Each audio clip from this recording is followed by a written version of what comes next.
What is up, everybody? Welcome back to the Keep It Kula Podcast. As you can see, I'm wearing my Toronto Maple Leafs hat, but I'm going to talk about basketball before I get into hockey. Last night was such a thriller. Pacers-Knicks Game 1 of the Eastern Conference Finals. Going into this game, I was pretty confident on the Knicks. Jalen Brunson has been unreal. Carl Anthony Towns, OG Anunoby, Mikal Bridges, you name it. This whole team was playing so well. At the beginning of this game, the Pacers were unstoppable. They hit I think 18 straight points or something like that. It was unreal. 3-pointers, dunks, layups, you name it. The Knicks, though, were not letting them take a lead, though. Knicks were getting back at it, too. They locked in on defense. They had their offense rolling. This was a very tight matchup for most of this game. But in the fourth quarter, the Knicks practically took this game away. With 2 minutes and 50 seconds left to go, the Knicks were up by 14 points.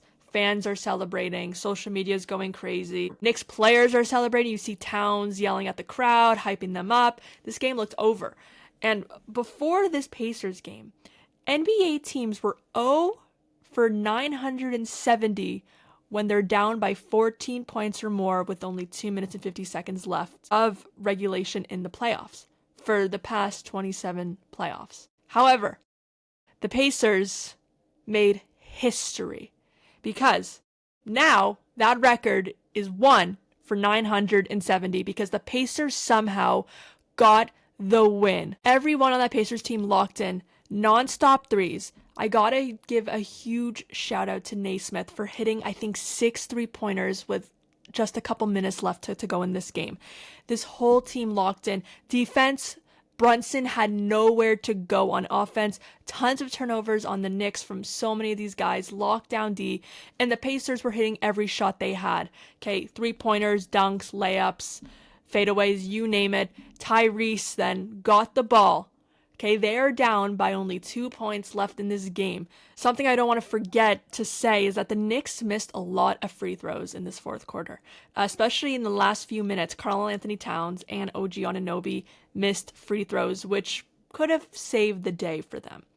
Anyways, the Pacers are down by 2 points with, 20 seconds less to go? Pacers bring the ball up. Tyrese Halliburton, right? The guy who was once called the most overrated player in the NBA just a couple weeks ago, who has now been earning the respect from, GMs, executives, players, and fans since beating the Cavaliers in the last series. He has the ball. Okay? Just a couple seconds left to go. Seems like he's about to lose it. Knicks might get a steal. Nope, he has the ball. He could go for a 2-pointer. Easy. Nope, he runs out for a 3-point attempt and hits it. The Pacers thought that they won the game. They thought that Tyrese Halliburton hit a 3-pointer to win the game at the buzzer. So during the celebration, Halliburton points at Reggie Miller and hits his iconic choke sign. It is one of the craziest moments I've ever seen, but after a review, it shows that Tyrese's foot was on the line, making it 2 points, sending the game to overtime.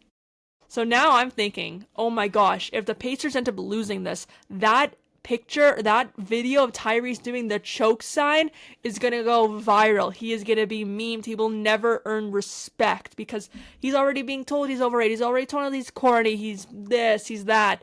I'm thinking, oh no, this might set him back.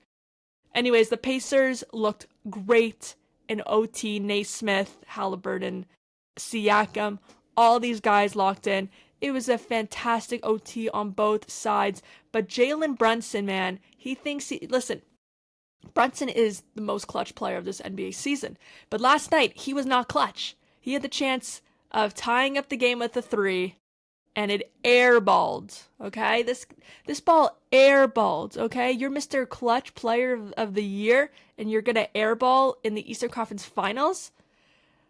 It was bad. Pacers ended up getting the win. Following this game, Tyrese spoke in an interview regarding the choke sign celebration, saying, "If I would have known it was a 2, I wouldn't have done it. I might have wasted it. If I do it again, people might say I'm aura farming."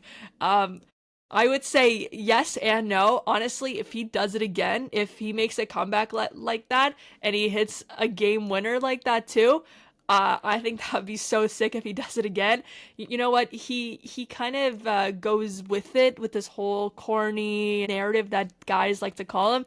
He's just having fun. He always has that big smile on his face. He loves what he's doing. He has the best time.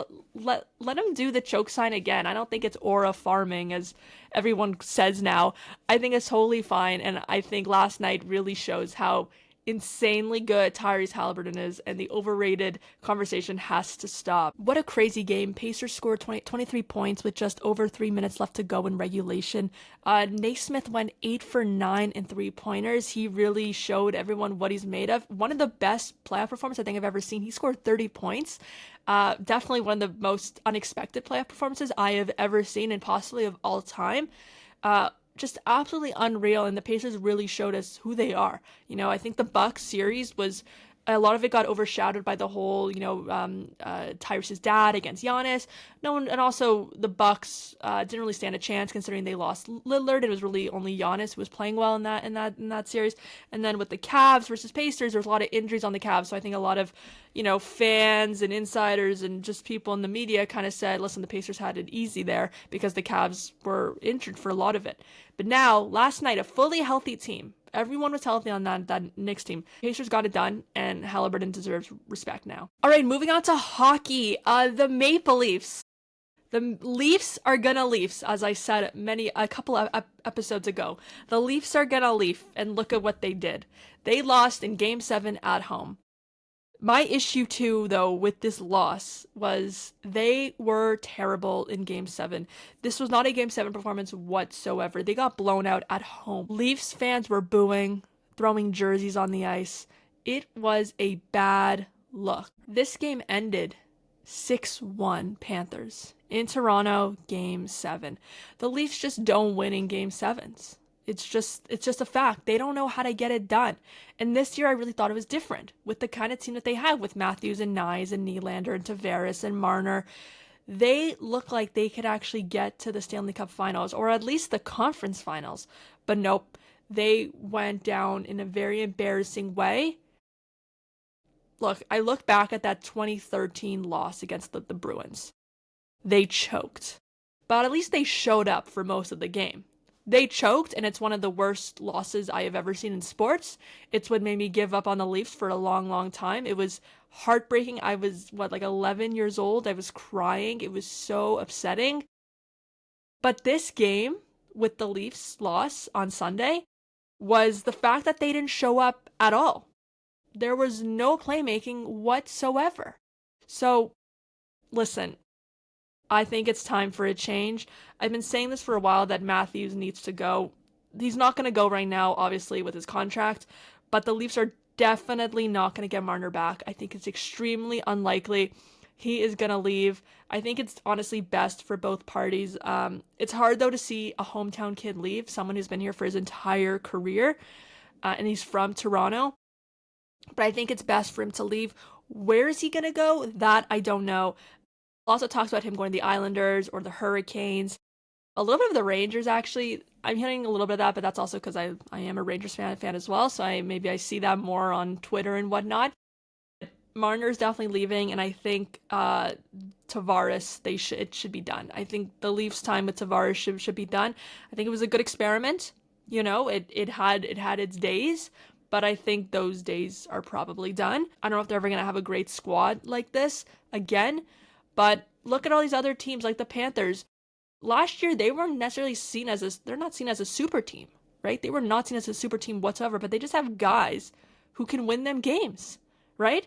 Not everyone there scores, gets 100 points a season, but they know how to win games. They're rough, they're great defensemen, they have great shooters, they're a good team, and they just know how to get it done. And right now, the Panthers look like they could possibly repeat.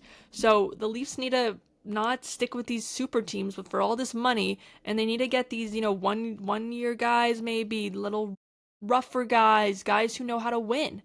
So that's my take on the Leafs. All right, now I want to go back to basketball quickly. So MVP was announced yesterday, weirdly, on a Wednesday at 4:00 p.m., which is just super random, right? And I'm going to talk about that soon, the fact that the MVPs are being announced at these random times now, not like how they used to be. But Canadian Shai Gilgeous-Alexander won MVP. It's the first time since Steve Nash, and they are the only two guys from Canada to ever win NBA MVP. Super cool. You know, I'm from Toronto. He's born in Toronto, like repping the Leafs. Super cool to see someone like SGA win MVP, right? He's in his late 20s or so. He's been in the league for a little bit, but he had a fantastic season. He's having a great playoffs as well. I felt maybe Jokic should have won, but I think I'm being a little bit biased based on the playoffs because I think Jokic had a bit better playoffs, even though SGA is in the conference finals and Jokic is not. I still preferred Jokic, but it's not about playoffs. It's about regular season, and SGA did have a better regular season. And look at the team that they are now, the Thunder, being led by SGA, were unstoppable. They lost 14 games this season, and they swept the Grizzlies in the first round. Like, they are a top team, and 2 nights ago, they crushed the Wolves in the fourth quarter. So tonight is game 2, which I'm actually really, really hyped about. Hopefully the Wolves win, because I am cheering for the Wolves, as everyone knows, whoever watches this podcast. But the Thunder are really good, and I'm happy for SGA. And, like, if you're Canadian, you're thrilled, right? His stats, he averaged over 33 points a game, right? First in points, second in steals, first in plus minus, first in 30-point games, first in 40-point games, and first in 50-point games. I think that's awesome, man.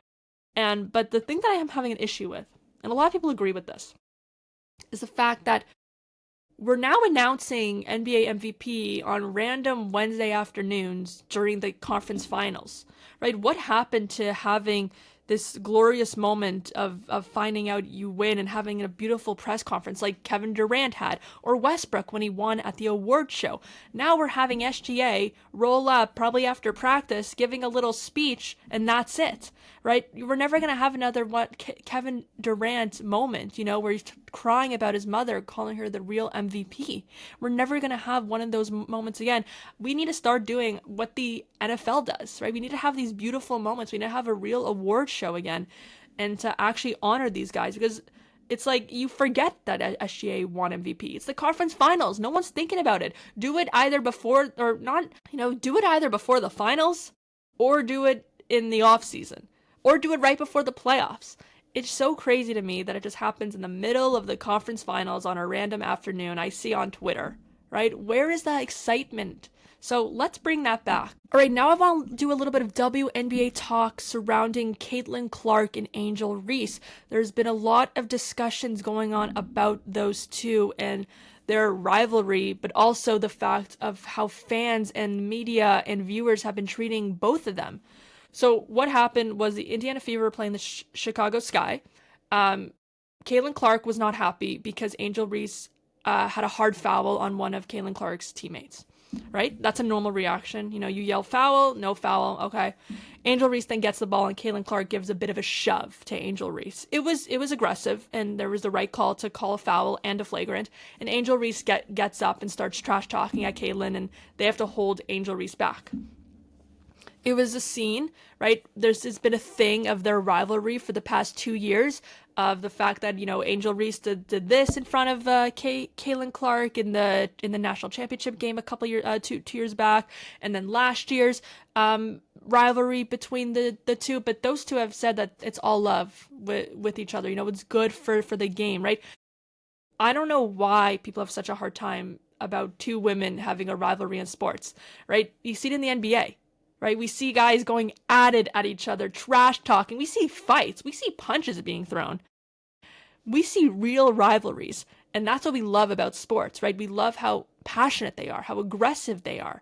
But how come all of a sudden it's an issue when two women have a rivalry with each other? And a part of this problem of what's happening is that there's a lot of racism going around the WNBA. A lot of have been quite racist towards Angel Reese. And what is going on?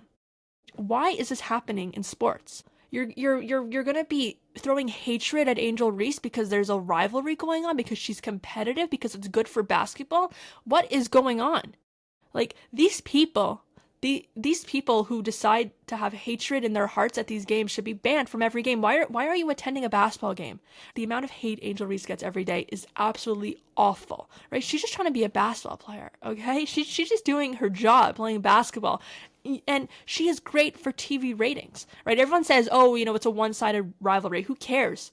It's great basketball. It's entertainment, right? Angel Reese beat her one year, then Caitlin Clark beat her one year. Yes, Caitlin Clark is a better player. It's not the point, though, right? Draymond Green goes at it with LeBron, for example. LeBron is so much better than Draymond Green, but it's still, there's a battle there, right? So I don't know what is going on here. And there's also a part of how a lot of viewers of basketball, newer fans, I believe, of women's basketball, are now saying that Caitlin Clark is a racist because she shoved Angel Reese. No, she's not. It's basketball.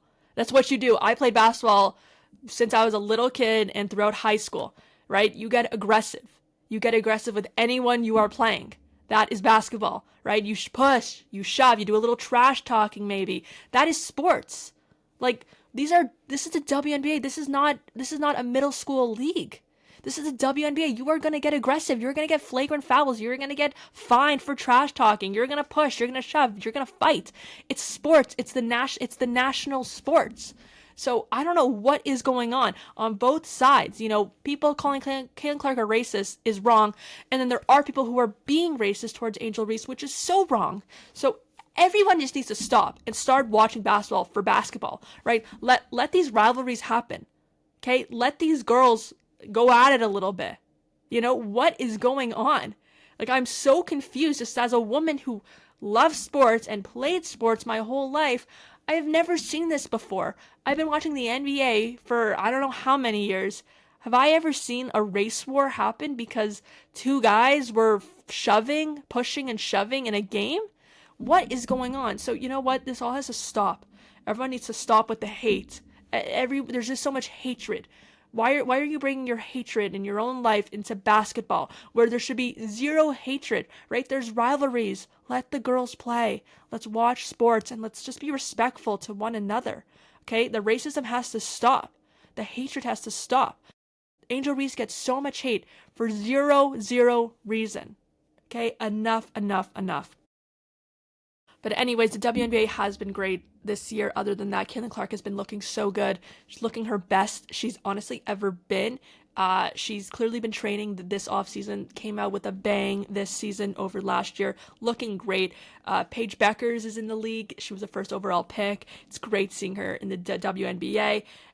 She's getting it going. She's going to get better every game. She's not going to come out the first game with 30 points, right? She's going to have to grow and grow. So I think that's been honestly so awesome. And yeah, I'm really excited just for the rest of this season. A lot of these teams there's definitely a different year. A lot of different girls on different teams. Squads are looking much different.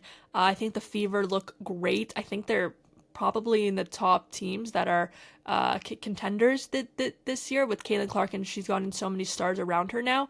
So I'm really excited to see where that goes. And tonight we have Wolves versus Thunder. The Thunder look damn good, but I think the Wolves are going to bounce back.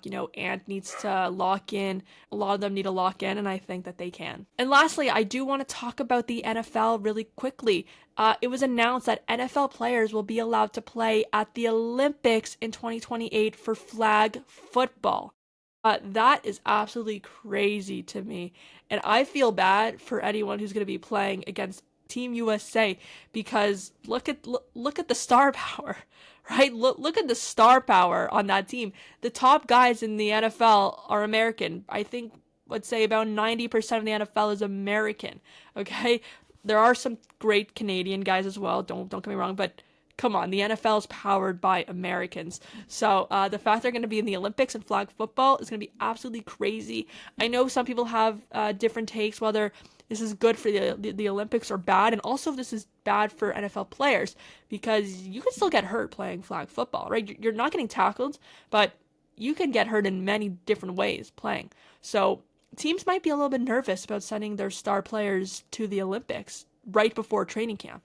So I'm going to be really interested in seeing where this goes, where this unfolds. Listen, this is not going to happen for another 3 years, but the fact that they have been allowed to go, I think that's super, super cool, and it's going to be great for ratings, that is for sure. All right, that is going to do it on today's episode. If you enjoyed, please give this episode a like, and if you're not subscribed already, please hit the subscribe button, and thank you so much for watching.